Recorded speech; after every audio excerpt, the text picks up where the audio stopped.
Seguimos entonces con el seminario organizado por el Grupo Transdisciplinario para la Obesidad de Poblaciones, el seminario que nos convoca hoy, abordaje transdisciplinario de la alimentación y nutrición. Hemos tenido tres bloques ya de presentación de proyectos, y ahora vamos a seguir con el cuarto bloque, el que va a estar moderado por Susana Giles. Susana es coordinadora del área de alimentación, justicia y salud de la Fundación para la Educación Popular de Salud, EPES. Susana tiene una vasta trayectoria en temáticas de alimentación saludable y educación, y es parte de la Cátedra de Agricultura Campesina y Alimentación de la Universidad de Chile. En este espacio conoceremos los siguientes estudios de integrantes de GETOP. El primero de ellos, transmisión dinámica alimentaria, por Carolina Franz. Ella es antropóloga, doctora en Ciencias Sociales, académica del Departamento de Antropología de la Facultad de Ciencias Sociales de la Universidad de Chile. Y feminista también. Y feminista. Lo puse. Exacto. Y feminista. ¿Aunque lo dejé? No, estaba con la pismina, perdón. Y feminista. Ya.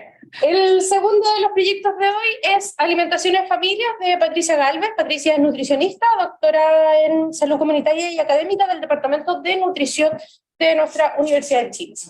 Y el último de este bloque lleva por nombre Pobreza en Madres Adolescentes en Chile, país en etapa 4 de la transmisión obstétrica.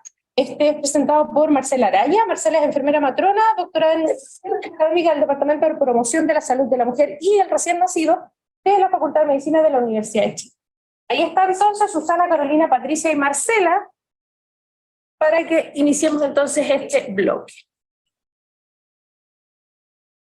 Muchas gracias, Verónica. Me toca moderar, compañera. Vemos aquí una mesa feminista, yo creo que todos nos declaramos. Bueno, me siento un poco infiltrada porque en realidad no vengo del mundo académico, así que soy una infiltrada en este espacio, pero agradecida del Grupo GETOP por haberme invitado a acompañar aquí a nuestras académicas que están investigando también sobre algo que yo llevo trabajando 10 años, que es alimentación y la problemática vinculada al tema de género. No me gusta el tema porque no es un tema, es un enfoque, una perspectiva de género, así que les voy a dar 10 minutos, ya saben, y a los 2 minutos yo les voy a avisar para que ustedes puedan redondear sus presentaciones. Así que, Carolina, todo el micrófono es tuyo. Bueno, yo podría estar acá, como también podría estar Isabel Permillán, o Lorena Rodríguez, o Paula Hernández, que está en Alemania. Y bueno, ella podría no estar, digamos, ¿no? Pero estar todas en Alemania. Pero en realidad tiene que ver con un abordaje que nosotros nos planteamos ya hace más de atrás sobre hacer esta relación de mujer y pobreza. ¿Ya? Así voy a pasar muy rápido. Les voy a contar el último FONIS que tuvimos, que es del año 2019 y que acabamos de cerrar por plataforma en octubre del 2014. Gracias, Paula, por haber acompañado este tránsito, de poder cerrar esto. Pero fue un estudio de 30 y... Quiso decir 2022. 2022, perdón. Un estudio de 32 hogares en la comuna de San Joaquín a familias que tuvieran al menos un hijo menor de 6 años, 5 años, 11 meses, ¿no? Y que estuvieran en el sector público, que vivieran en la comunidad. Solo les digo como el objetivo. Fue una investigación, sí me quiero detener aquí, por un tema político aplicada. A nosotros no nos importa, o sea, sí nos importa la investigación por la investigación, pero lo que hay que hacer un giro desde donde nosotros también venimos, que es desde una lógica feminista, es que la investigación tiene que servir para transformar las vidas y no quedarse encerrada en las universidades. Fue participativa, a pesar del contexto que nos tocó, que fue todo COVID. De todas maneras, nosotros creemos que tiene que haber un giro. No fue tan participativa por el contexto mismo, pero creemos que la investigación tiene que incluir a esos agentes que son los que viven cotidianamente ahí. No nos parece que es algo político, pero no por lo una ondita, sino que es la manera de investigar y de transformar. También es cualitativa, que a veces se nos excluye un poco de estos lugares, ¿no? Y no queremos esta captura, sino generar... a la Lorena hay que agradecerle que armó todo este GETOP y que lo ha impulsado, de permitirnos los diálogos transdisciplinarios, que es la manera de conectar enfoques, disciplinas, áreas, intereses y deseos. Solo diciendo eso, paso a lo otro, ¿no? La estructura que vamos a tener, yo soy súper dispersa, entonces escribí esto, cosa que nunca he hecho. Bueno, Voy a tocar dos grandes temas. Uno es estructura alimentaria y otros sujetos y transmisiones para poder contarles en muy poquito tiempo los hallazgos que hemos hecho en estos 2 años y medio, ¿no? En estructura alimentaria quiero tocar y relevar espacio, tiempo, contenidos de la alimentación y tipos de ingesta, y en la segundo bloque, ¿no? Organización tradicional de los roles de género, las mujeres como porteras alimentarias y los cruces entre alimentación y salud mental, que es algo que es una digresión, pero como me voy a dar el espacio para hacerlo, ¿no? En estructura alimentaria lo que vimos es, aquí lo que me interesa es decir, ¿no? Es que, bueno, ¿qué es lo que es la estructura alimentaria? Es algo muy básico, ¿no?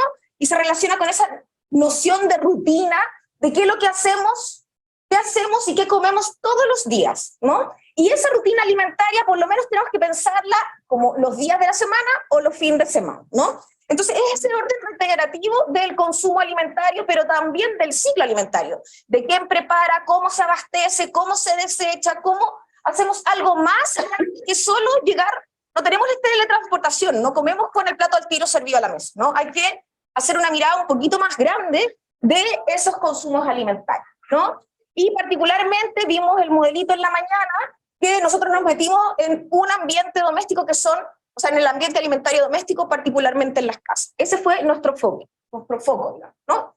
Y lo que vimos es que en este ciclo alimentario hay una persona que se encarga casi de manera unánime, o sea, no unánime, exclusiva de ese ciclo alimentario, ¿no? Pero no me quiero acá los espacios, ¿no? ¿Por qué es tan importante tener en cuenta dónde suceden las cosas, ¿no? Y aquí solo los quiero reflejar, más que hablarles tanto, voy a abrir camillas, ¿no? Bueno, la alimentación de mi hija mala, porque ella casi no come acá, ella más se hace, se compra en la calle, acá no come, porque se va a trabajar y llega tarde, solamente aprovecha la cena, ¿no? Este es un discurso de una mamá que está hablando de una hija ya más grande, y quiero mostrar acá.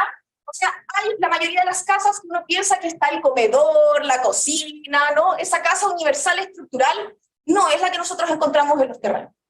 Cuando digo terrenos son cuando nos metimos a las casas. O sea, tienen pisos para comer y aquí hay una tele, ¿no? Esto ahora era un comedor, pero en pandemia fue el escritorio de la mamá, sala de reuniones, trabajo, colegio, a veces habían 4 computadores, ¿no? Entonces es difícil organizar una alimentación sana, ¿no? Cuando, por ejemplo, tenemos espacios saturados de cocinas que están llenas de cosas. Cuando nos dicen, pero esto es súper fácil, usted lo lava, lo pica, lo pone, no sé qué, ¿y dónde pongo todo eso? ¿Dónde pongo todo eso, no? Y les quería mostrar que, por ejemplo, las despensas de las casas a veces son abajo de los sillones. Entonces, cuando nosotros creemos que tenemos cocina, comedor, que el closet es closet, eso es una ideología de clase en términos de alimentación. Hay que ir a meterse a las casas. Entonces, cuando nos dicen, oiga, pero ¿por qué, por ejemplo, no aprovecha el espacio mientras, por ejemplo, hoy no, si usted lo puede guardar esto, entonces saca el aparatito y mientras hace la bicicleta, ¿no? Me lo han dicho en hartos congresos. Es que no hay dónde guardar eso, no hay dónde guardar eso, ¿no? Les quería mostrar esto como las cocinas son mayoritariamente encendidas, una persona tenía que lavar afuera durante toda la pandemia, en el lavadero de afuera porque el lavadero de su cocina estaba mal. O sea, quiero decir, eso no es menor a cómo comemos, con quién comemos y cuándo comemos. Los espacios son determinantes a la hora de organizar una estructura de consumo y de preparación, etcétera. No estoy pensando, bueno. Y las cocinas, en estas grandes arquitecturas de pensamiento, ¿no? Sobre todo habría que pensar la vivienda urbana, cómo se están pensando las cocinas, ¿no? Y quiénes tienen que entrar a esas cosas. Bueno, los tiempos, apareció también así como un hallazgo súper importante, y aquí no me voy a detener, pero el tiempo es un determinante que condiciona cómo se come, con quién se come, cuándo se come, la tranquilidad que se tiene para comer o no. Como el tiempo mayoritariamente fue percibido por estas mujeres, nosotros no preguntamos por mujeres, preguntamos quién se hace cargo de manera constante en estos núcleos familiares que fuimos a ver, quién se hace cargo como de todo el ciclo alimentario, no excepcionalmente. En todas fueron mujeres, entre 18 y 61 años. No apareció nadie que no fuera una mujer. Y a veces generalmente era la madre, si no la abuela, o si no la tía o la hermana, pero generalmente era la madre, o apoyada después por otra mujer. ¿Ya?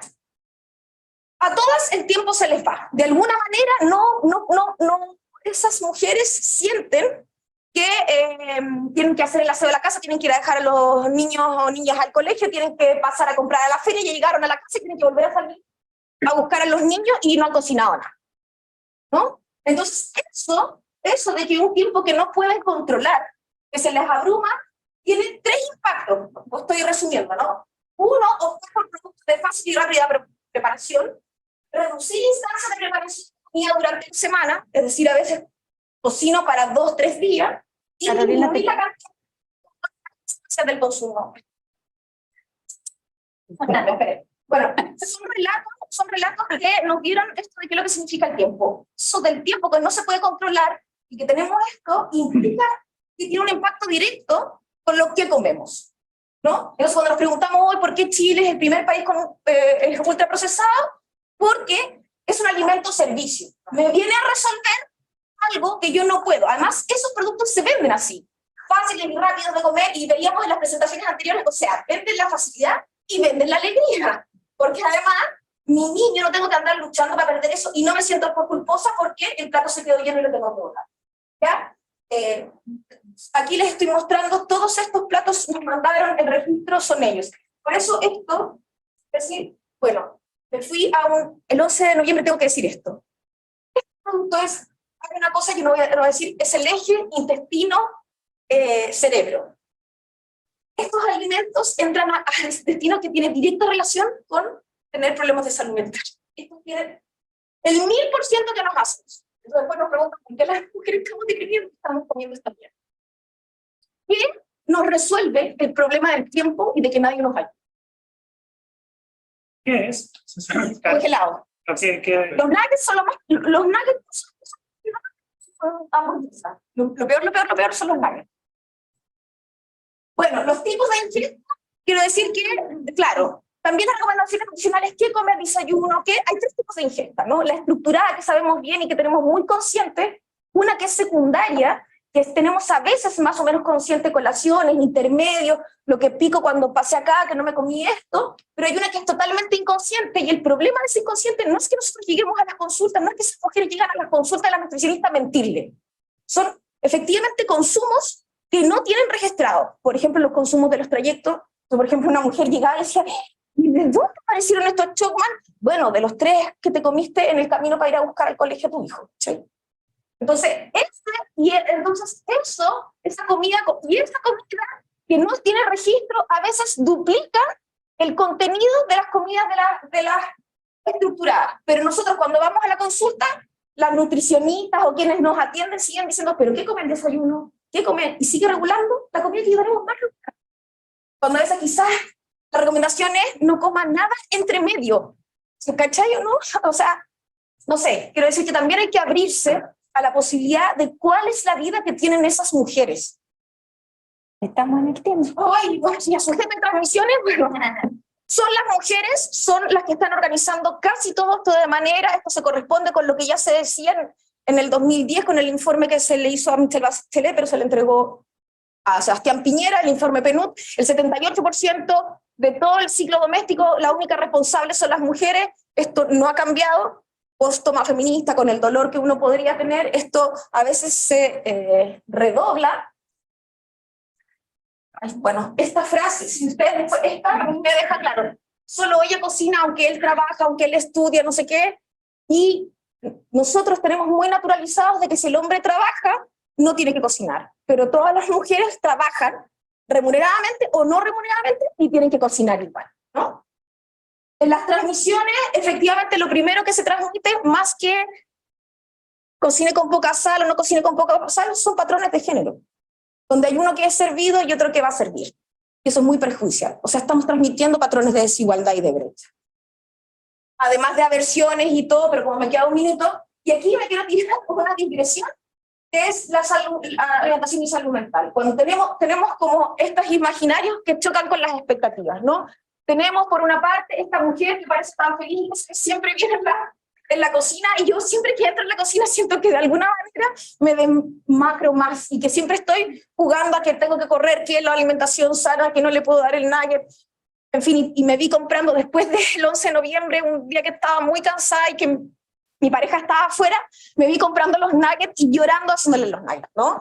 Pero fue mi manera de resolver la alimentación que tenía que llevar al otro día, porque yo estaba a las 11:30 de la noche cocinando. Y ya testificamos esto, hay una ingesta de vertedero, las mujeres tienen como consumo, incluso cotidiano, comerse el desecho del otro. Los rastró. Entonces, en términos de incorporación, cuando las mujeres están cotidianamente comiendo lo de a sobra del otro, tenemos un problema de autoestima que obviamente nosotros pensamos que somos la basura y no tenemos la posibilidad de pensar que podemos ser sujetos para sí. Y eso mismo, ¿por qué las mujeres no hacen actividad física? Porque tenemos que ponernos al servicio del otro. Y porque las ciudades no están planificadas para las mujeres y toda una serie de cosas más. Muchas veces todo súper rápido, pero no dije nada profundo. No.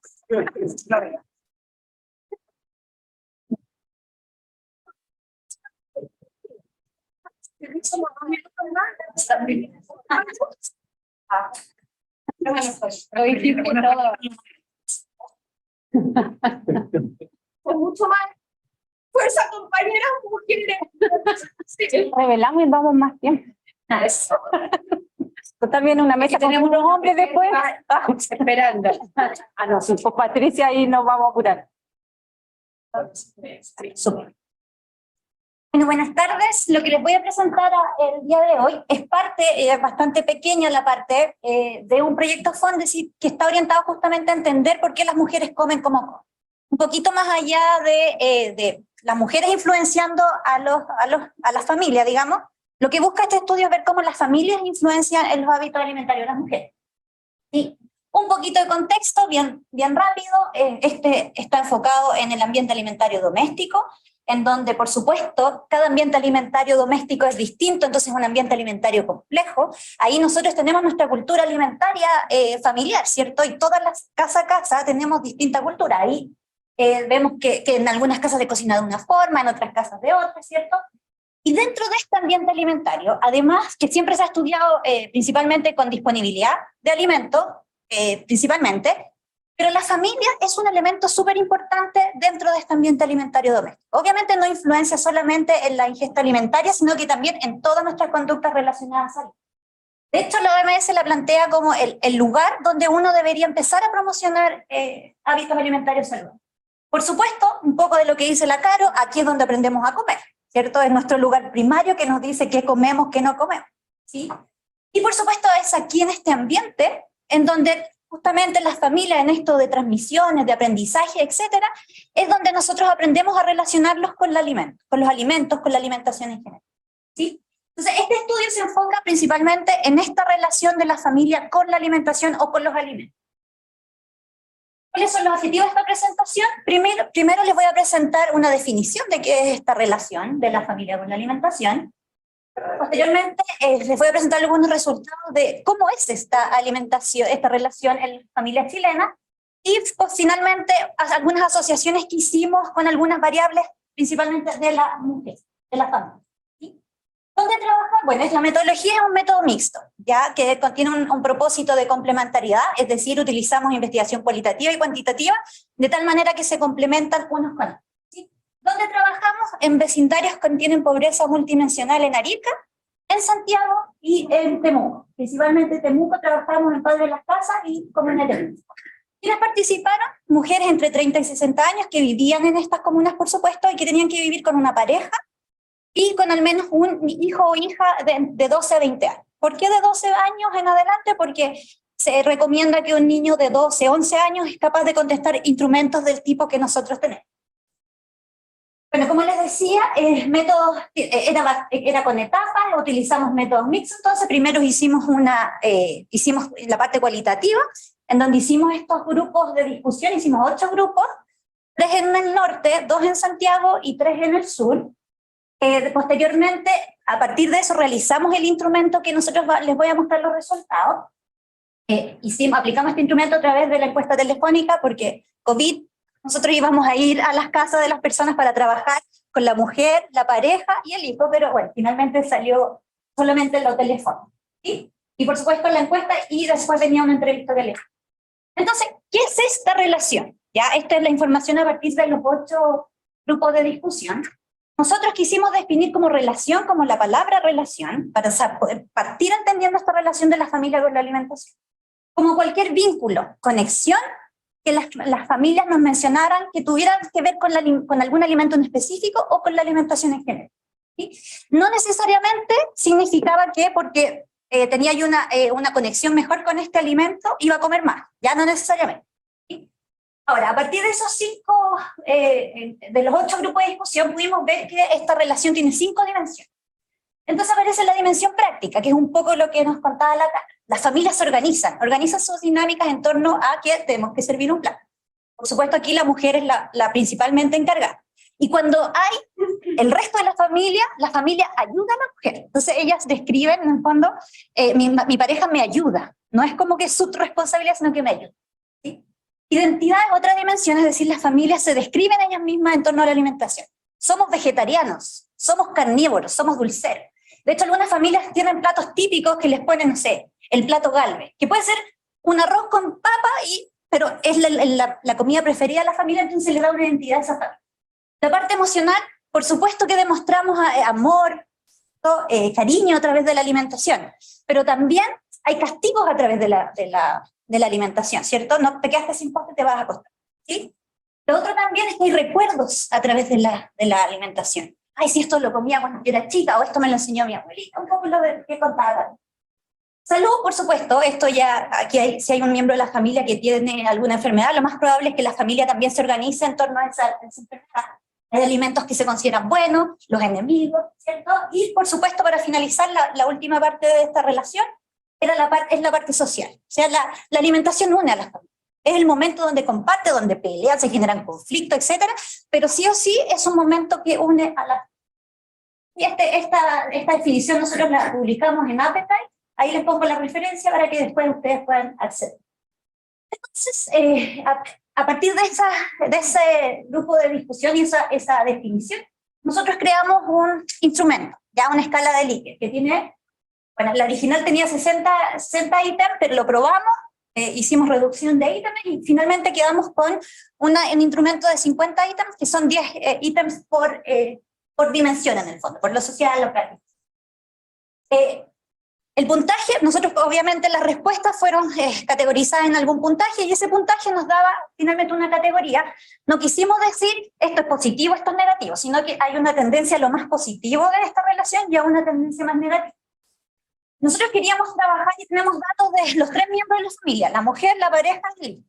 Pero en general la pareja, trabajamos con 338 familias, la pareja participaron 26. Ya de los niños, porque esto era telefónico, los niños 120 y tantos. Entonces, lo que les voy a presentar ahora es solo las mujeres, que es donde tenemos más datos, ¿sí? Porque ella tenía que participar sí o sí. Entonces, ¿qué es lo que podemos ver acá? Esto aquí. Entonces tenemos, bueno, está lo rosado, que es lo más posible, la parte más positiva de cada una de la escala total, que está aquí a completa, pero no sé por qué no tengo puntitos. Ahí está. Está la escala completa y cada una de las dimensiones. Pero si se pueden ver ustedes acá, es que lo que más destaca es lo amarillo, ¿cierto? Y eso significa que la verdad es que no están ni positivo ni negativo. Pero sin embargo, hay algunas dimensiones que empiezan a parecer como más negativo. Por ejemplo, en la dimensión identidad y en la dimensión emocional, ¿sí? Y cuando comparamos por regiones, vimos que en Temuco había mayor proporción de mujeres que tendían a tenerlo. Aquí igual tengo que ir pasando. Ustedes, gracias. Entonces en Temuco era donde encontramos la mayor proporción de mujeres tendiendo más a lo negativo de esta relación de la familia. ¿Sí? Quisimos comparar entonces también con algunas variables de las mujeres y cómo se veía esta relación de la familia con la alimentación. A mayor puntaje, mejor la relación, ¿ya? Entonces aquí lo que ustedes pueden ver es el promedio del puntaje de la escala. Y podemos ver, probamos todas las variables. Ya teníamos ingreso, educación, un montón. ¿ya? Pero estas fueron las que fueron significativamente relevantes y mostraban diferencia. Y que, por ejemplo, en la macrozona sur, sí o sí, las personas tendían a tener un puntaje mucho más bajo que en el centro y en el norte. Ya también les preguntamos a las mujeres cómo percibían su alimentación, entre mala, regular, buena y excelente, y aquellas que decían que era mala, regular, tendían a tener una peor relación con la alimentación, un peor puntaje, y aquellas mujeres que se sentían estresadas en el último mes, también tendían a tener un puntaje más bajo.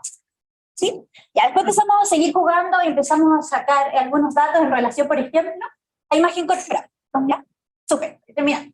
En imagen corporal la verdad es que no encontramos significancia estadística, pero el estadístico que me está asesorando aquí me dice, igual se tiene que poner porque igual es interesante, que en el fondo aquellas mujeres que tienen una relación de la familia con la alimentación que tiende a ser más negativa, tienden a seleccionar imágenes que tienden más al sobrepeso y la obesidad. No se ve muy bien, pero estas últimas tres son las imágenes asociadas al sobrepeso y a la obesidad. Ocupamos esta imagen corporal porque llamada telefónica no podíamos pesarlas ni medirlas, así que esta fue la mayor aproximación que tuvimos al estado nutricional. También les hicimos una encuesta alimentaria para saber cómo se alimentaban. Y aquí sí podemos ver que hay un mayor riesgo, casi más del doble, que en el fondo aquellas mujeres que tienen una relación más negativa con la alimentación tienden a tener una alimentación, tienen un doble de riesgo de tener una alimentación poco saludable, ¿sí? Medida por índice de alimentación saludable. Y por último, aquellas mujeres que tienen una relación de la familia con la alimentación más negativa, tienen más de 3 veces el riesgo de percibir su alimentación como mala o regular. ¿Sí? En Temuco está todo peor. Ya no me voy a detener en eso, pero se mostraba que era todo peor y en comparación con Santiago y con lo que pasaba con ahí. ¿Sí?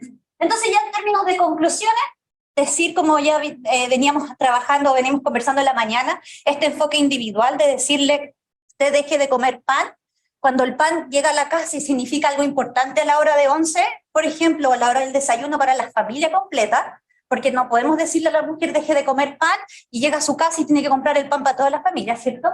Es complejo, tiene una relación que es muy compleja, muy integral, ¿sí? Hay características de las mujeres que se asocian a un mayor riesgo de esta relación. Por supuesto también hay algunos datos relacionados con la alimentación que no salieron significativos y por lo tanto son más interesantes. Y ojo con lo que está pasando en regiones, porque puede ser que en algunas regiones, además de que en el fondo ya sabemos que a lo mejor en la zona del sur hay más sobrepeso, obesidad, y a lo mejor esto puede estar contribuyendo también a por qué se están dando estos datos. ¿Sí? Y esa es la presentación.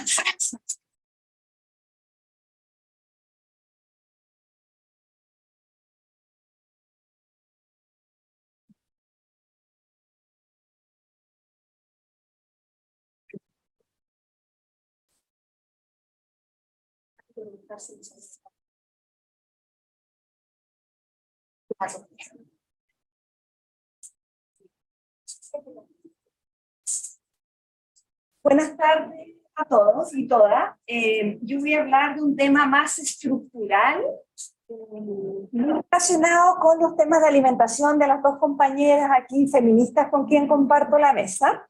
Voy a hablar de pobreza en madres adolescentes, que la medí 3 años después del parto de estas mujeres que se embarazaron durante la adolescencia en Chile, y resalto en el título esto de que estamos en etapa 4 de la transición obstétrica, así como hay transiciones nutricionales, epidemiológicas, demográficas, también hay una obstétrica, y se relaciona mucho con el tema de este seminario, porque, bueno, Chile está en etapa 4 porque la mortalidad materna es baja, menos de 50 muertes por 100.000 nacidos vivos, pero donde las causas de mortalidad indirecta, que están directamente relacionadas con las preexistencias, que es el tema de este seminario, obesidad, hipertensión y diabetes, han hecho como imposible bajar más la mortalidad materna en Chile. Entonces, la pobreza en Chile se mide de 2 maneras. Tradicionalmente, según ingresos, se suman los ingresos del hogar, se divide por el número de integrantes del hogar, y si esta división resulta menor a 2 canastas familiares, el hogar se clasifica en pobreza. Si es inferior a 1, se clasifica en pobreza extrema. Y hace algunos años se empezó a medir el índice multidimensional de pobreza, desde el 2015 en estas 5 dimensiones, que miden en estas 3 primeras, salud, educación y seguridad social, aspectos individuales de todos los individuos que componen el hogar. Y agregó vivienda y entorno, que ya mide el entorno al hogar, servicios básicos, por ejemplo, qué tan cerca de un Cefam, escuela, paraderos de microestoy, hacinamiento, y por ejemplo la última dimensión también mide seguridad del entorno. No sé si algún miembro de la familia ha presenciado balaceras, tráfico de drogas, etc. No incluye este segundo índice ingresos, ¿ya? El embarazo adolescente, a modo de introducción, está muy relacionado con los territorios. Un ejemplo, en Vitacura la pobreza multidimensional es un 2.8%, el embarazo adolescente 0.2%. En La Pintana, que la pobreza multidimensional llega a un 42%, la prevalencia de embarazo adolescente es un 15.6%. La Araucanía es la región más pobre del país, la prevalencia de embarazo adolescente 13.9%, versus Magallanes, que es una de las de mayor ingreso, donde es 8.1, y el promedio nacional es 10.7. Igual estamos bastante más bajos que el resto de Latinoamérica, pero bueno, aún todavía es un 10% a nivel nacional. Y el embarazo adolescente, diferentes trabajos muestran que se asocia a deserción escolar 3 veces mayor en las mujeres que en los padres adolescentes. Tienen mayor probabilidad las hijas, mujeres de un embarazo adolescente, y que los hijos hombres de eso, de repetir este embarazo adolescente.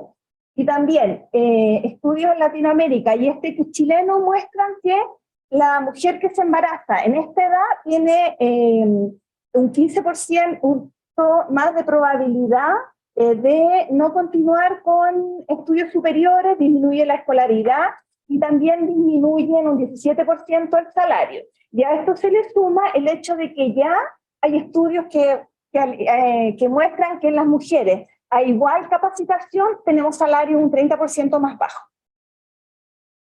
El resultado de pobreza que les voy a mostrar corresponde a una corte que tuvimos entre el 2013 y 2016, donde hubo 5.000 gestantes. De estas hubo 57 adolescentes, y yo seguí en el CONIS anterior, entre los años 2016 y 2019, a 200 madres 3 años después del parto. Solo les muestro esto porque yo quedé muy impresionada. Como madres que son muy jóvenes, aumentan la obesidad desde un 13% más o menos a un 35% 3 años después del parto. En promedio tenían 21 años de edad estas mujeres 3 años después del parto. La principal variable que medimos fue síndrome metabólico, que fue un 10%, pero esto se triplica en las madres que partieron el embarazo con obesidad. Entonces el objetivo es describir pobreza. Es una muestra entonces que proviene de esta corte Chimín, del área suroriente, realizada en las comunas de La Florida y de Puente Alto, y se construyó un instrumento con las preguntas de la encuesta CACEN del año 2015, que miden los 2 tipos de pobreza, y variables sociodemográficas que se tomaron de la encuesta nacional de salud. No quiero que lean esto, solo lo muestro porque es algo que a mí me impresionó: la cantidad de subsidios, bonos, transferencias del Estado que se entregan en el país, y que aumenta el ingreso promedio del hogar, y por lo tanto tenemos una línea de pobreza, unas prevalencias que están disminuidas, digamos, o subestimadas por todos estos subsidios o transferencias desde el Estado. Bueno, las mujeres se embarazaron en promedio a los 17 años, yo las medí a los 21, en promedio la escolaridad era de un 11%, un 80% seguía siendo primigesta 3 años después del parto, y el 27% más o menos se encontraba con pareja. Y ahí, si alguien después quiere ver toda la cantidad de bonos, transferencias del Estado, que son muchas, a partir del primer gobierno de Michelle Bachelet ya aumentan las jubilaciones de pensiones no contributivas, que también aumentan el ingreso de las familias, ¿ya? Resultado de la pobreza por ingreso es casi un 20%, el 11% es pobreza extrema. Como yo, que tal sorprendida por esta de las transferencias y subsidios del Estado, la calculé sacando todas estas transferencias y subsidios del Estado, y en realidad aumenta casi un 4%, no aumentando la pobreza extrema, sino que aumenta la cantidad de familias que se encuentran en pobreza. Casi siempre si en las noticias uno hablan como el nivel de pobreza, no hacen la diferencia entre pobreza extrema o no extrema. En relación al índice multidimensional, mide en el fondo porcentaje de carencia. Entonces la familia se considera en pobreza multidimensional si esas carencias suman 22.5. Y eso es lo que vale cada una de las 4 primeras dimensiones. En el fondo tenemos dimensión educación, que tiene 3 indicadores. Cada uno de estos vale como 7.5%. En la última, cada indicador vale como un 3%. Entonces, si no cumplen los integrantes del hogar con esos indicadores, se suma, y si suma más de 22.5 hacia arriba, se clasifica en pobreza multidimensional. Lo que resultó más dramático al ver cada uno de los indicadores de este gran indicador fue la seguridad social. La mitad en el fondo de las familias había al menos un integrante del hogar que no estaba afiliado como a algún sistema de seguridad social. ¿Sí? También otras que fueron altas fue la habitabilidad en el cuadrado rojo, que alcanza un 35%, que principalmente está dado por el hacinamiento en los hogares. También otras importantes fueron la seguridad de los barrios, que ahora a esta altura, con todo lo que sabemos, debe estar mayor ese indicador, el trato igualitario, la malnutrición en exceso, es malnutrición en general. Lo que se pregunta en las familias, si algún menor de 6 años tiene o riesgo de desnutrir, o es desnutrido, o tiene sobrepeso, o tiene obesidad. Ahora, yo comparé esos datos con los de a nivel nacional, de la CACEN 2017, que son los datos que se encuentran abajo, que no sé si se alcanzan a ver. Y me llamó la atención que en esta muestra de mujeres yo encontré un 34% de malnutrición. Y la CACEN 2017 encuentra a nivel nacional un 4.7%, medido de igual forma, entonces hay mucha diferencia en eso. Y lo otro distinto es que acá la escolaridad salió como en 6º lugar de carencia. Eso es que las personas que habitan el hogar en el fondo no hayan cumplido con los años de escolaridad de acuerdo a lo que está estipulado por ley para su año de nacimiento. Y acá en la CACEN está en 2º lugar. Seguridad social igual a nivel nacional está en 1er lugar. Ya, voy terminando. Bueno, la pobreza multidimensional en general alcanzó un 38.2%, y eso está por sobre lo que hay a nivel nacional, que en 2017 fue 16%, mayor que en la región metropolitana y mayor que en las comunas de donde provenían estas madres jóvenes, que fueron Puente Alto y La Florida. La pobreza por ingreso, 1 de cada 5 hogares en pobreza, 1 de cada 10 en pobreza extrema, y también es muy superior a lo que se ve en las comunas, en la región metropolitana y a nivel nacional, pero tengo que hacer un alcance, que hay como, no sé si decir una trampita, o a nivel nacional la CACEN considera el alquiler imputado, que es en el fondo, si yo tengo una vivienda propia, le suma los ingresos de los salarios y todos estos bonos y todos los ingresos de la familia, el costo de arriendo de su vivienda, y eso se lo suma al ingreso. ¿Sí? Yo no considero ese alquiler imputado. O por ejemplo, si yo estoy pagando un dividendo, eso también como que se suma artificialmente a mi ingreso. Así se calcula la pobreza por ingresos en el país. Bueno, se suman, yo no entré en detalle, pero se suman, no sé, cuando uno recupera la devolución de impuestos, todo suma, las gratificaciones del trabajo, todo. Y la Fundación Soy, el año 2000, hizo un estudio donde le sacó a los datos nacionales el alquiler imputado. Entonces, de lo reportado a nivel nacional era un 10% y le subió a 24% el año 2000, cuando le sacó este dato de alquiler imputado. Entonces, a lo mejor mis datos, si yo hubiera considerado el alquiler imputado, también estarían muy similares, hubiera bajado en el fondo la pobreza que a mí me dio. Eso. Y para terminar ya, en realidad, resaltar como 2 cosas.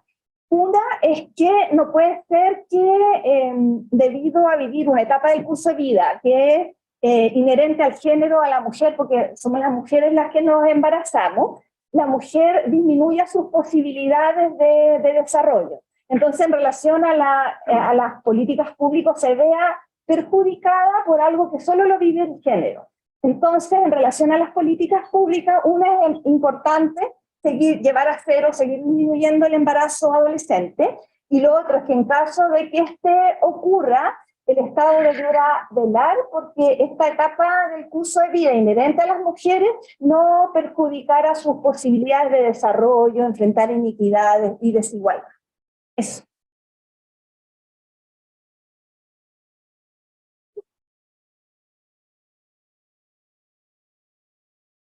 Oye, me toca la difícil misión de... Bueno, intentaré no rescatar algunas ideas como provocativas también que presentaron las compañeras, pero también un poco reflexionando en torno a lo que ustedes dijeron y tomando un poco lo que Marcela dice, yo también agregaría las identidades sexogenéricas, porque no somos solo las mujeres las personas gestantes, sino que hay cuerpos gestantes también, y cómo vamos introduciendo estas otras miradas, y no hablar solo de mujeres, sino que hay una diversidad de mujeres y cómo podemos ir incorporando en estos análisis y en estas investigaciones la interseccionalidad, porque hablamos de mujeres vulnerando sus derechos en sectores populares, que es donde o desarrollamos cada uno de nosotros nuestro trabajo de investigación. También son mujeres racializadas, el tema de la etnicidad, si son mujeres que sufren o no violencia, y cómo todos estos otros elementos van a ir impactando en la manera en que comemos, cómo comemos, dónde comemos, con quiénes comemos. Y me hacía mucho sentido las imágenes que Carolina mostraba, porque son las imágenes que nosotros laboralmente vemos.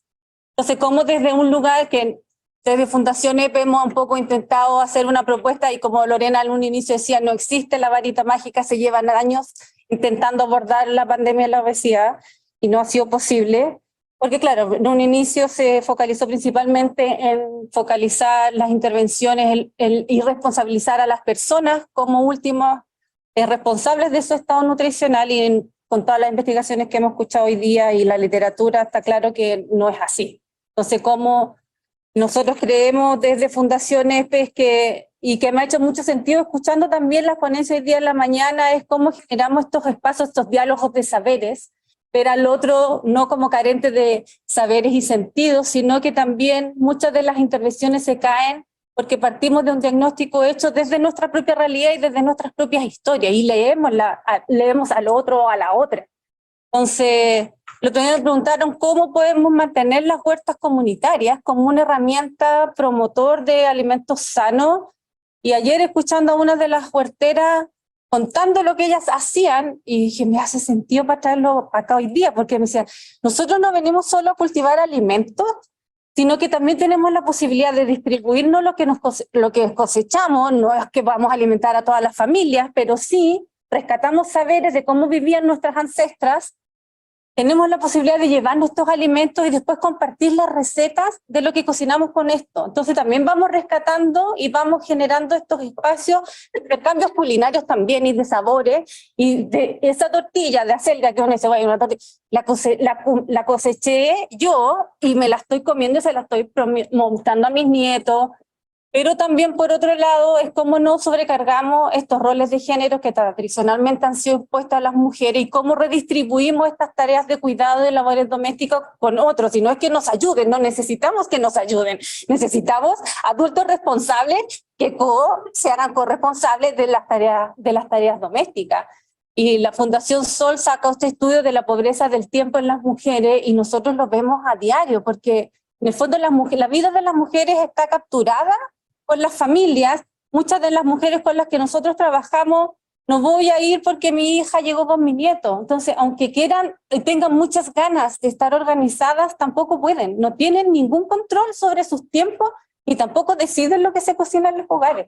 Entonces, es muy complejo, y nosotros estamos ahí batallando, y creo que es necesario, más allá de cómo las mujeres tenemos la capacidad de negociar estos tiempos, porque nosotros tenemos en nuestra mente, sí, necesitamos que los hombres o las personas con las cuales compartimos la vida colaboren, Pero necesitamos también generar estos procesos de toma de conciencia en las mujeres, donde efectivamente no por el hecho de ser mujer es mi responsabilidad. Porque asumimos que somos las madres las que tenemos que alimentar y hacernos cargo de este tipo de trabajo. Entonces, la invitación y lo que nosotros intentamos hacer desde Fundación EPE, que somos una fundación pequeñísima, es generar estos espacios de reflexión y a partir de diversas temáticas, es decir, no por el hecho de ser mujer tú tienes que estar al cuidado de la alimentación o del cuidado en general de tu familia, y es tu derecho el disponer de tiempo para ti, para hacer otras cosas más allá del cuidado. Entonces vamos generando como en los talleres que hacíamos con las mujeres cuando hacíamos cocina, les enseñábamos a cocinar y había toda una tensión, porque ¿cómo vas a reforzar los roles de género, Susana?, me decían.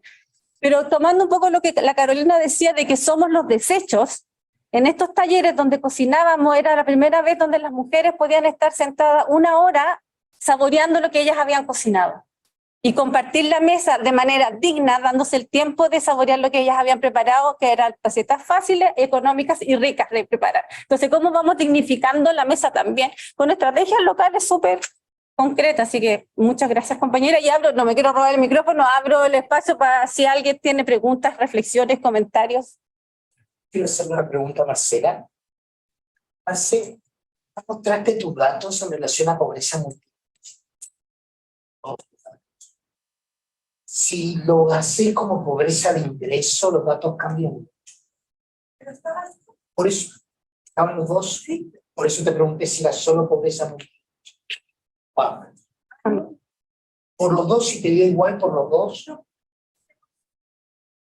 Era mayor. Los resultados.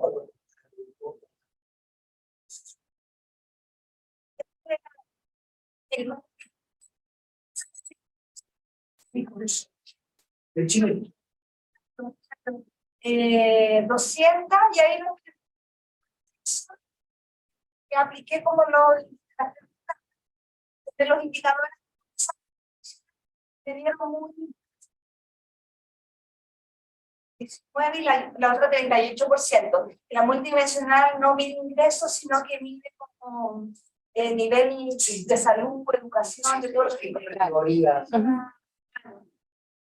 Condiciones del barrio, del entorno, del hogar. Eso, pero no te cambió ni obesidad, ni aumento de peso, ni aumento. Eso es lo que te pregunto. Ya, otros No, pero entonces, ¿qué hiciste cuando tomas un tipo de pobreza u otra pobreza cambia? Que cuando vos hablaste que el Estado pone plata, todas partes se pone plata, y a veces depende cómo la esté gestionando, no cambia nada. Por más que cambia la prevalencia de pobreza, tiene plata, cambia la pobreza y punto. Como el resultado o el outcome principal que yo necesitaba era síndrome metabólico, ajusté por pobreza por ingreso y no me daba significativa esa variable en modelo variado. Por el índice de pobreza multidimensional, no hay nada publicado. En eso. Ese de pobreza multidimensional te van a decir. Esa pregunta va a estar interesante analizar más. Claro, porque esa pobreza es muy distinta a tener plata en la mano, ¿no? ¿Qué hacer con la plata en la mano? ¿Dónde la ocupás? Tenemos a Daniel y después a Lorena. Y yo, como un comentario, ¿no? Porque a propósito de esto que tú decías al final de tu hipótesis sobre cómo no considerabas la renta imputada, que podría modificar el porcentaje de pobreza dimensional, o bueno, pobreza por ingreso, perdón. Yo me preguntaba si uno, pensé que no sabía cómo se construyó la muestra original de la primera corte, porque efectivamente, si la corte está hecha en mujeres adolescentes embarazadas, y ya en tu primera lámina tú mostraste que en Vitacura es un 2, algo y en La Pintana es un 44, eso ya distorsiona, o sea, es como que la corte se construyó sobre personas pobres, ¿no? Dicho de otra manera, o sea, se construyó sobre mujeres adolescentes embarazadas, pero son personas que están desigualmente distribuidas ya en la población ese hecho.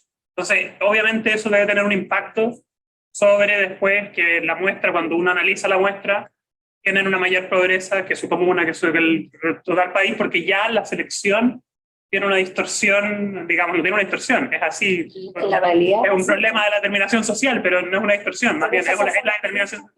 Claro, pero es como un ciclo que los criterios de inclusión son inevitablemente empobrecen a esa población y después uno deduce que es más pobre que el resto, que es como circular.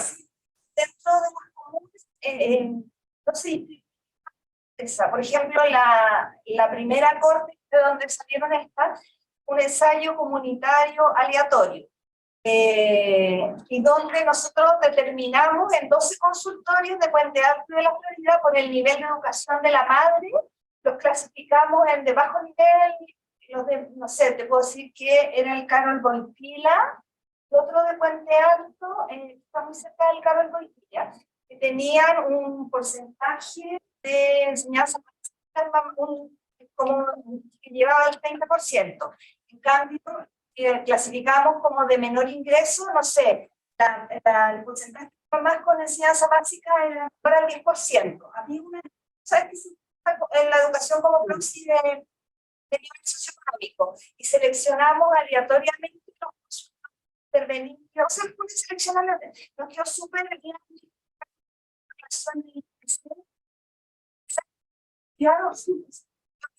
bien desequilibrado al azar, pero usando la metodología quedó súper bien y hay mucho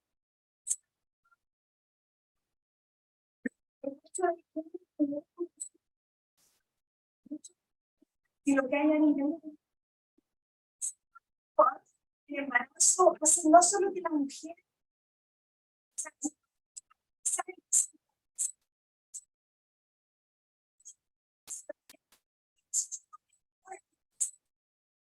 cuando empezó el embarazo y después sino que sí,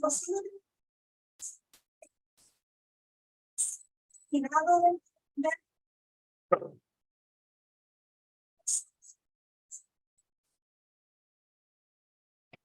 Sí, varios comentarios. Primero, decir que es súper interesante una mesa que tenga tanta perspectiva de género y nos hace mirar distintos aspectos del problema, ¿no es cierto?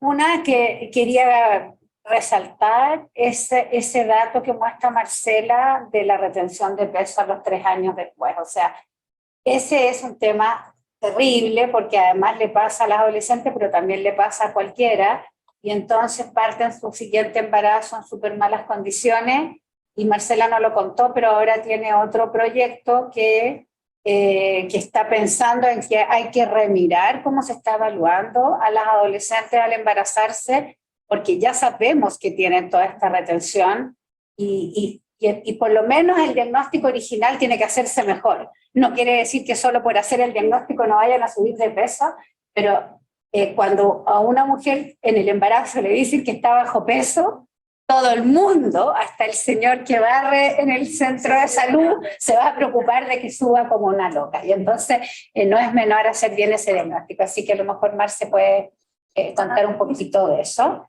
Respecto al de Carolina, bueno, que yo tuve la suerte de ser parte de eso, así es que conozco algunos otros detalles, pero dos cuestiones que quiero comentar. Una es que esto de mienten, las personas mienten, las mamás mienten. Estuvimos el otro día en una presentación ahí en la Sociedad Chilena de Pediatría con Daniel, con Pati, y entonces las médicas que estaban ahí, pediatras, decían, porque las mamás mienten.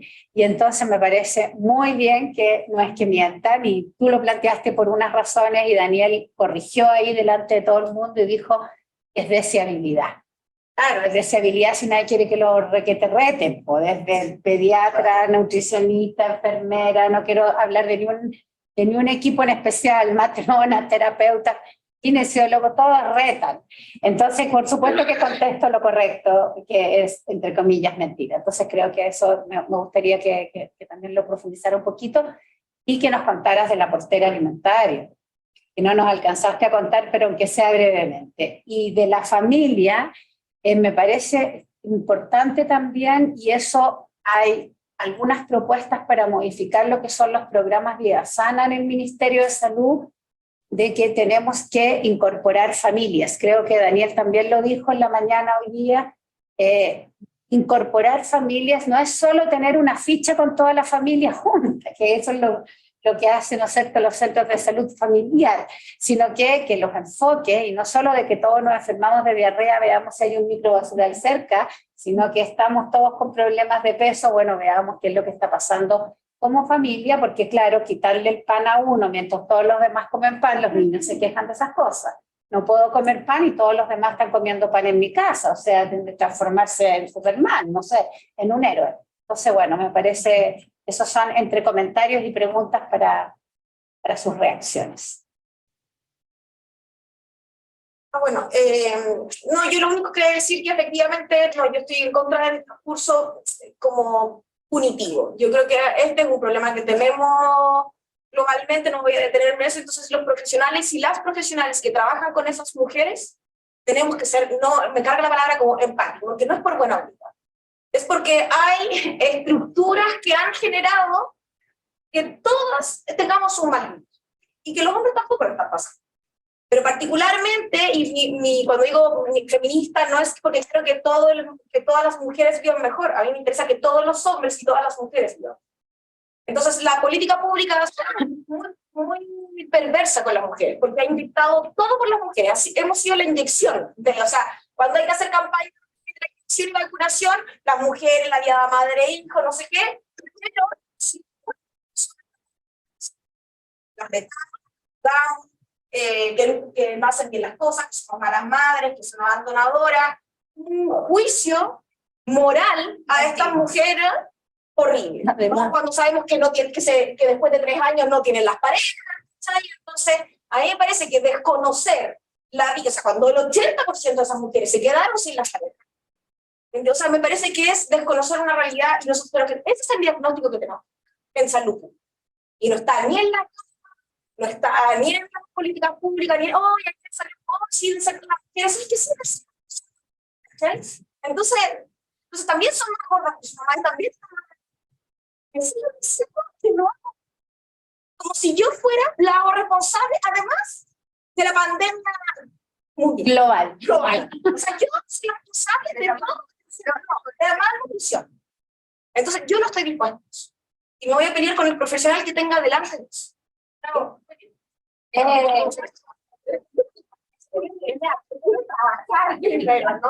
Quiero trabajar y no sé qué, pero me refiero a que hay que empezar a poner política, y esto no es un discurso ideológico de buena onda. Eso es lo que quiero decir, porque uno se cree más o menos combativo.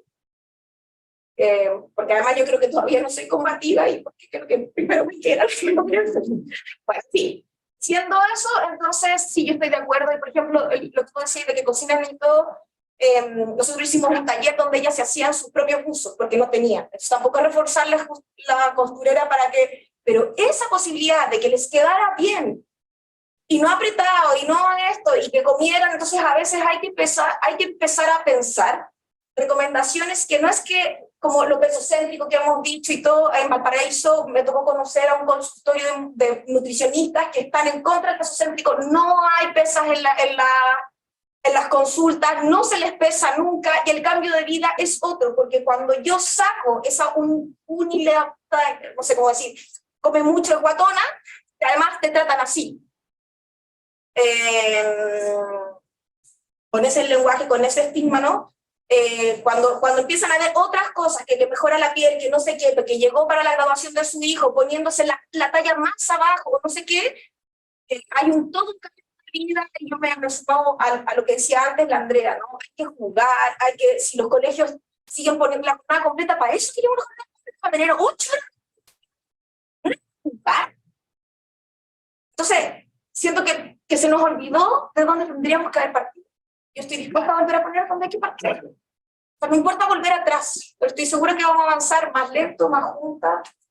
Compañeros hombres, por favor, yo sí los considero mucho. Súmense, que la transformación es para todos. No sé si me olvidó. La portera alimentaria. La tiene que destruir la portera alimentaria. ¿Quién es la portera?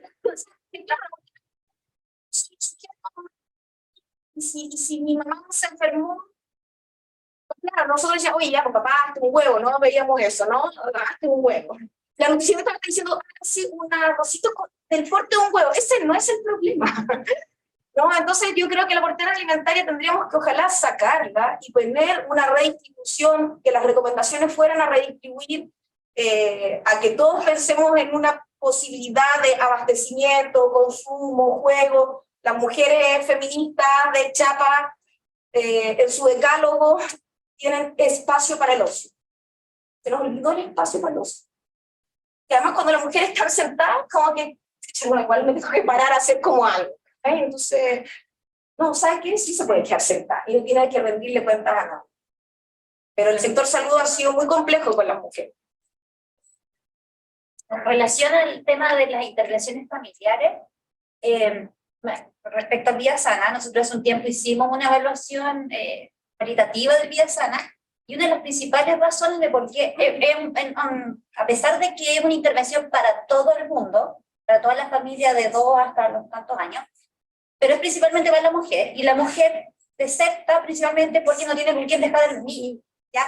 En los lugares donde funcionaba mucho el Vida Sana, sobre todo en las clases de actividad física, eran aquellos lugares en donde les ofrecían este lugar para cuidar a los niños.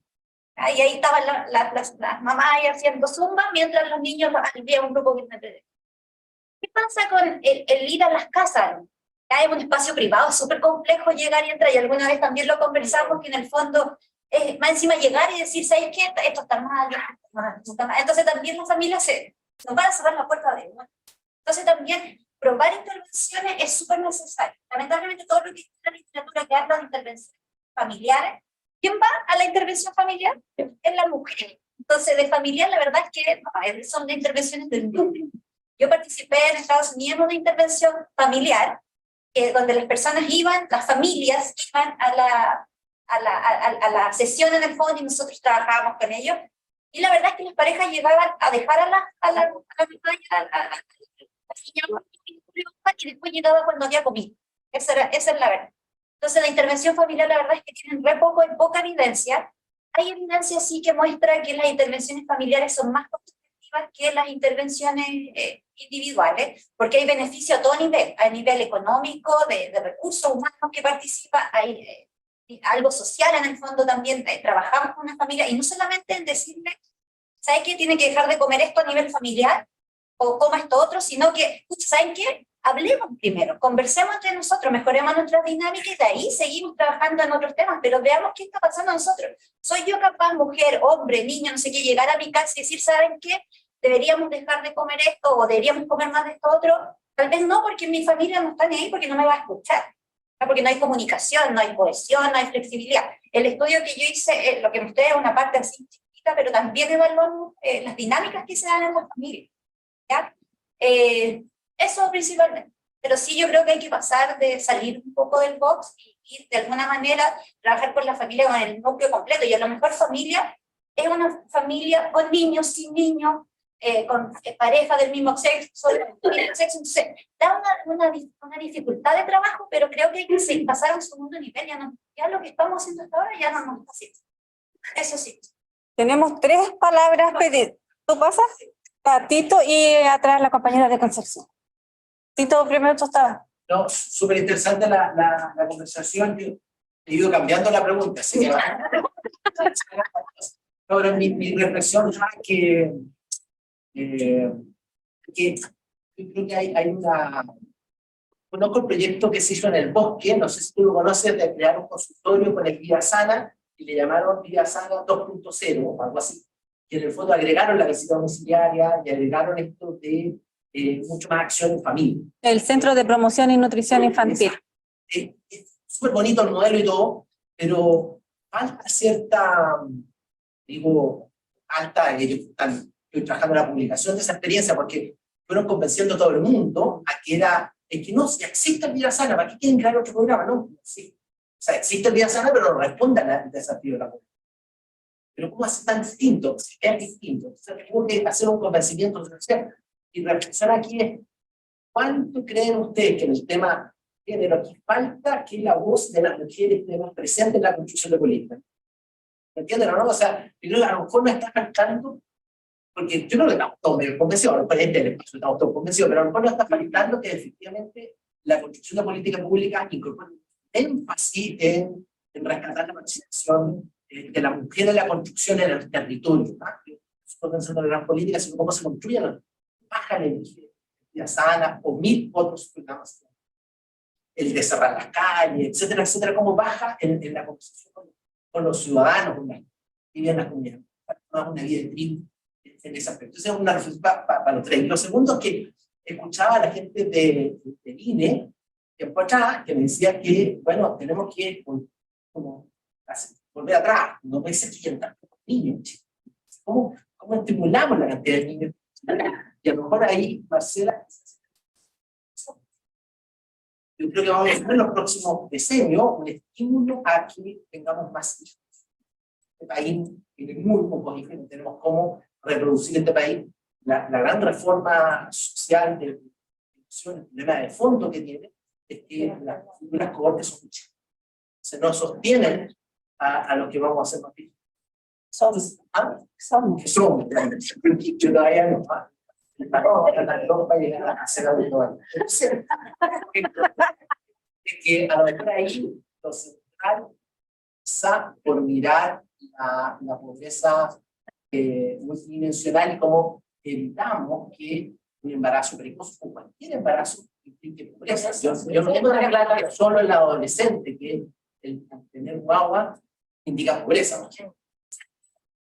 Sale caro el kilo guagua. Entonces, en esa perspectiva, a lo mejor la reflexión es un poquito más ancha. Esos son mis dos comentarios, que tienen que ver con un aspecto educativo de dimensión más local que nacional, el tema de la pobreza y la necesidad de este país de crecer.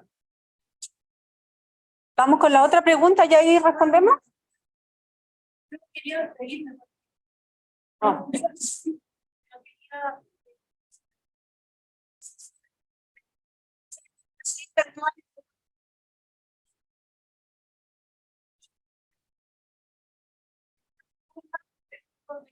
hombres que participan en diabéticos. Y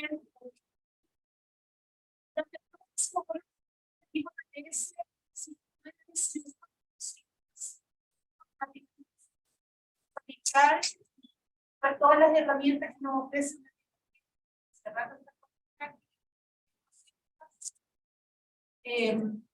Hay consideración de contexto, hay consideración de la vida de ese hombre, ahí también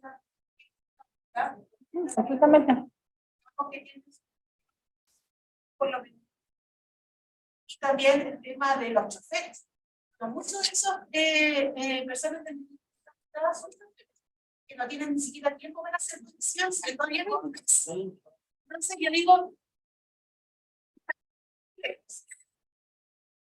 voy a cambiar con la casa, con tremendas promesas y tremendas personas, poniendo toda la emoción en algo que quiero creer que es realista. Pero sobre todo, no solamente. Me voy con esperanza súper alimentada, mi cerebro súper nutrido, porque gracias por creer en esto. Acá voy a una región del Biobío, y donde para hacer una institución para estudiantes universitarios de todas las UNI, que venían del norte y del sur, y llamaban iban a la casa un poco. La mamá era abrir la puerta y con la comida y ellos no entendían cómo cuando tú presentas los resultados, bueno, hay algo de eso, y también hay algo de salud mental que tiene que ver con la autorregulación.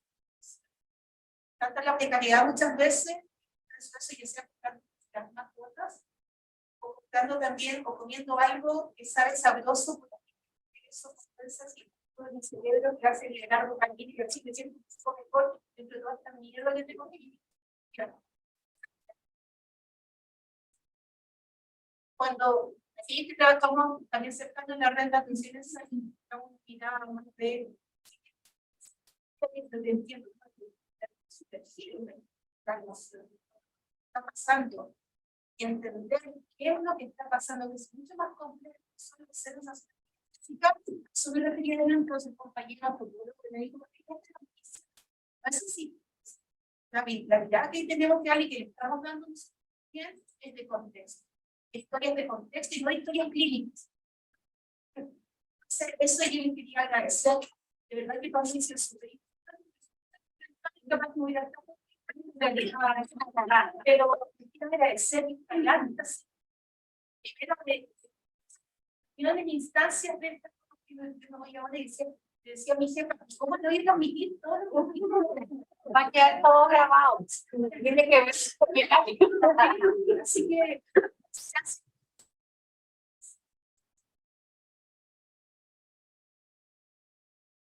da dar las gracias.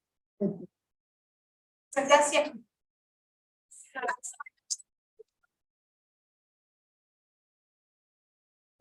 ¿Le respondo a ella?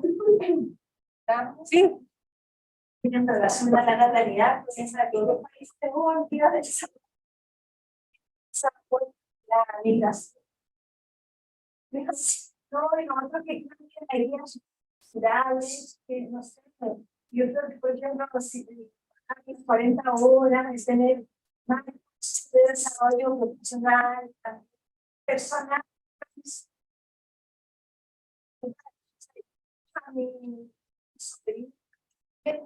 desarrollarse.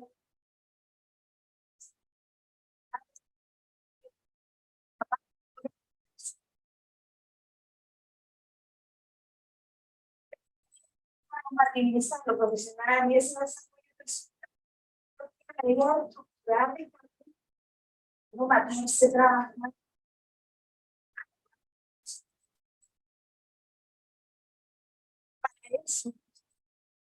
Bueno, con respecto a cómo escuchar más la voz de la mujer, bueno, yo trabajaba en una comunidad en Huachuraba y trabajaba. Y ella me decía que era muy difícil hacer no solo la mujer, sino que todo el mundo. Que desde que se instaló la dictadura, la participación como que está asustada de salir a estos espacios de participación. Yo creo que ya la participación cuesta. Y dos, yo para mi tesis doctoral, yo trabajé con mujeres, y en temas de alimentación voy a hablar. Y cuando yo hablaba, le preguntaba, ya, pero cuéntenme su alimentación. Ellas me respondían, nosotros comemos. Yo decía, no, pero usted. Ah, ya es que cuando mi marido, mi hijo, entonces les cuesta mucho hablar. No sé si te pasó, claro, pero les cuesta mucho hablar. O desde Ellas. mirada como yo, no como yo, claro. Entonces, No son sujetos. está como súper complejo el sistema, pero se tiene que ese espacio de voz donde se les sigue estimulando. No, queremos saber de ti como mujer. No de ti como mamá, no de ti como señora, no, de ti. Yo creo que eso es Yo corto. Yo creo que hay que hacer una culpa de que el género no es, o sea, tenemos que bajar. Creo que eso justamente no es una teoría abstracta, sino que tiene que de alguna manera bajarse. Solo hacer un cruce, se me olvidó el apellido, pero se llama Ulises. Es psiquiatra, trabaja con mujeres, las mujeres sabemos que tienen peor salud mental en términos de Chile y todos, y entonces claro, se querían preparar más fármacos para que fueran mejores para las mujeres y todo. Cuando hacía la pregunta, bueno, ¿por qué? Y él trabajaba con mujeres bipolares. El 50% de las mujeres bipolares y esquizofrénicas es que habían recibido abuso en la infancia, abuso sexual. Entonces, no hay que preparar un mejor fármaco, hay que evitar que sean abusados.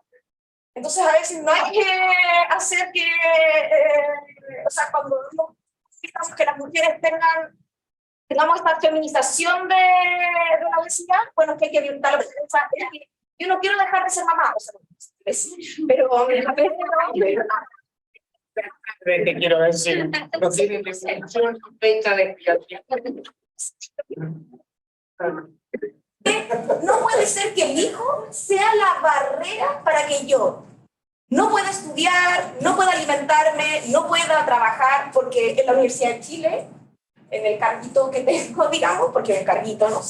Me encantaría que fuera un cargo, con la seriedad que tuviera, ¿no?